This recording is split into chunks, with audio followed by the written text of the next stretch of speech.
Hey everyone, ready to explore a different kind of wealth? Ooh, I like the sound of that. Not the usual, dollars and cents, but the kind that makes for a truly rich and meaningful life. I'm all ears. You sent us Robin Sharma's The Wealth Money Can't Buy. Okay. And this book, it goes way beyond like those typical get rich quick schemes. Yeah, Sharma really digs deeper, doesn't he? It's refreshing. He lays out 8 distinct forms of wealth. Eight. And get this, money is just one piece of the whole puzzle. I'm intrigued. Tell me more. I mean, even the chapter titles, right? Live the outer change follows inner change law, and it's okay to be sloppy. It's okay to be sloppy. Now that's one I have to hear more about. Right, I had to know more. But let's start at the beginning with Sharma's first form of wealth, growth.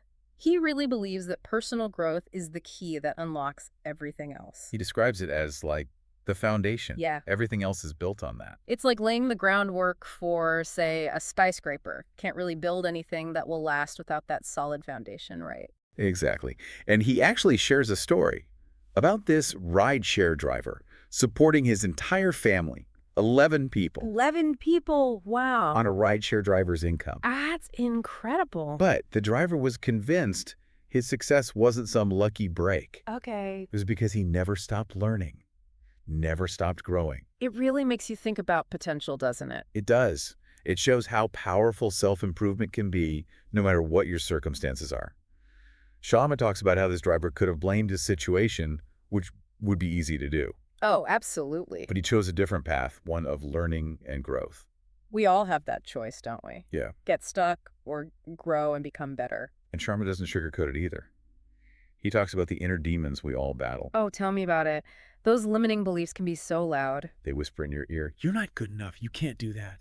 I know those voices all too well. But he says becoming aware of them and challenging them, that's a huge part of personal growth. Real change starts there. Taking control of your own story. Exactly. Yeah. You decide what those beliefs mean, they don't define you. I love that. Okay, so Sharma's second form of wealth is health. Right? But it's not just hitting the gym. He's got a much more holistic approach. Holistic, yeah, that's the word. He's talking physical health, mental, emotional, even spiritual health. Wow. Thinking about well-being from all angles. All angles, I like it. And there's this one concept I love. Take a bath in a forest. Okay, take a bath in a forest? That sounds interesting. Right, it's so intriguing. And it's Sharma's way of reminding us to connect with nature, which, let's face it, It's important. it's incredibly restorative. A little nature therapy never hurt anyone. Exactly. But he also gets practical with tips for improving your health. Oh, he does. He loves microdosing meditation. Microdosing meditation, what is that? Just a few minutes each day? Even that can help. And cold showers? Oh no, not the cold showers. They're not that bad. Before you go into the benefits of cold showers, let's talk about something a little closer to home. Family. Sharma's third form of wealth really resonated with me.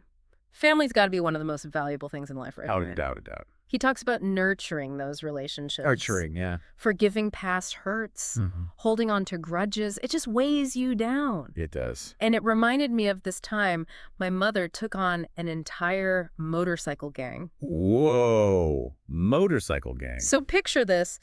This motorcycle gang moves on to my parents' street. Okay. Quiet, suburban street. Yeah. They were renting a house, and they were not the quietest neighbors, let me tell you. Revving their engines all night. All hours. Shaking the windows, the works. Oh, man. And most of the neighbors were too intimidated to even say I anything. can imagine.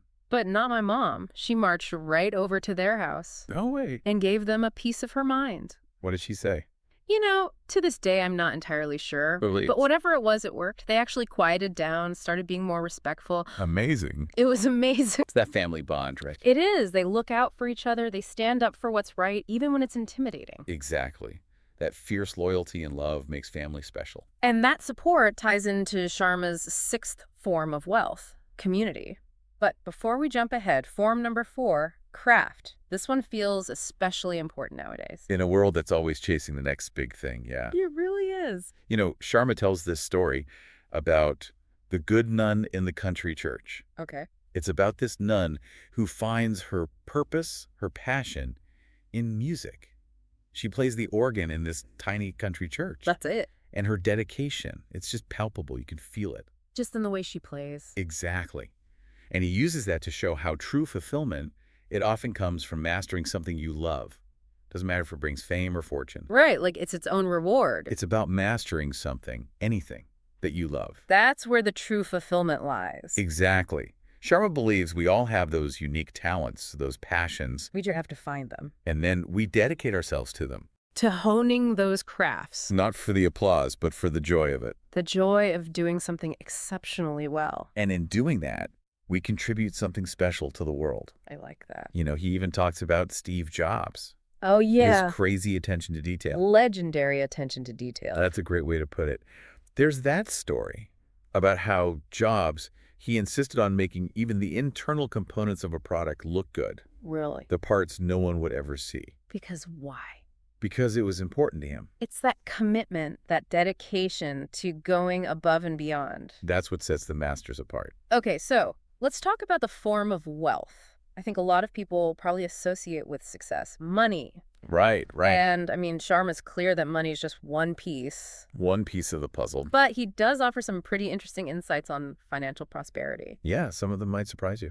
He talks about, like, grateful as a money printer. Okay, so it's not just about wanting more. It's about being thankful for what you have.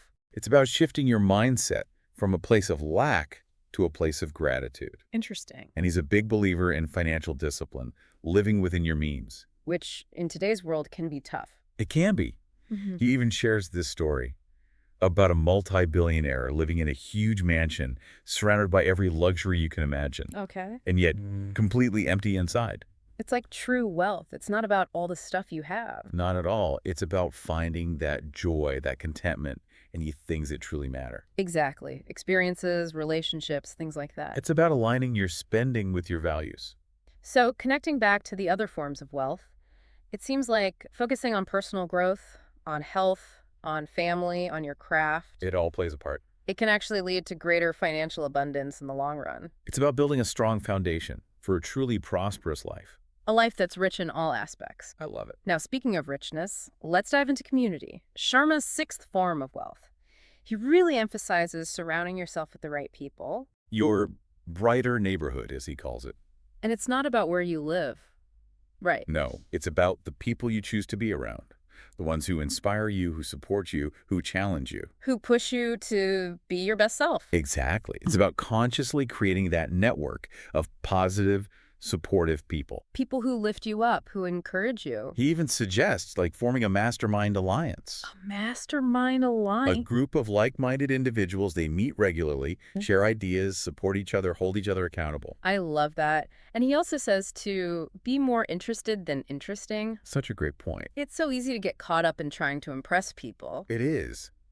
But when you genuinely want to learn about others, to hear their stories, It changes everything. you build real connections that way. Speaking of exploring, let's talk about adventure. No, adventure. Sharma's seventh form of wealth.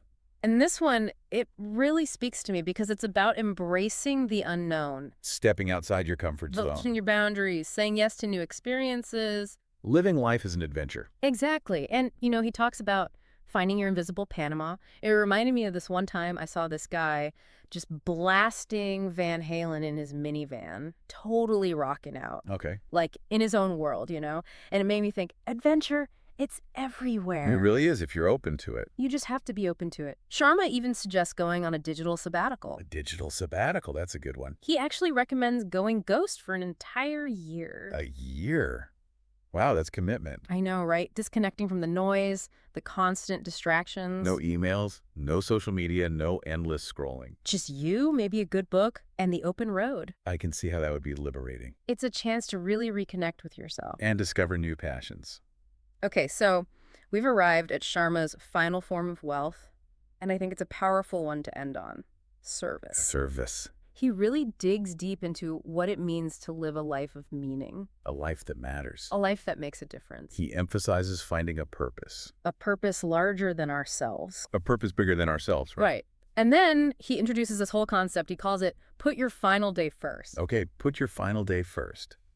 I like it already. It's pretty powerful stuff. So what's it all about? Well, he asks you to imagine, picture yourself on your deathbed, On your deathbed. Like, looking back on your life and thinking, what would I regret? What would I regret? That's heavy. It is. It makes you think, what legacy do I want to leave? It really puts things in perspective. And then using those reflections To figure out your value. exactly to figure out what truly matters and then actually live a life that lines up with that. Don't just think about it, do it. It's a good reminder. Life's precious. We got to make it count. You only get one shot. And speaking of making it count, Sharma tells this really moving story about Kenny Sailors. Kenny Sailors, I don't know that one. He was a basketball player, Okay, a basketball player. achieved a lot of fame, but for him, true fulfillment. What was it? It was his family, his faith, and serving others. It wasn't about the trophies, the accolades. Not at all. It was about living a life of purpose. About making a difference. Exactly. And, as we're wrapping up our deep dive into the wealth money can't buy, It's been quite a journey. it has. It really got me thinking differently, not just about money, Right, it's bigger than that. but about what truly makes a life rich. Those different forms of wealth, growth, health, family, craft. Money, community, adventure, service. It's about finding what resonates with you. Building a life that feels authentic. Meaningful on your own terms. And what I really appreciate, it's not just a bunch of ideas. Right. It's actionable It gives you the tools, the steps to go out and create that life. to make it happen. One step at a time. So as we leave you to ponder all of this, we have one final question. If you could add one more form of wealth to Robin Sharma's list, what would it be? What's that missing piece that would make your life feel truly abundant? Until next time, keep exploring, keep growing, and keep unlocking the wealth that's waiting for you.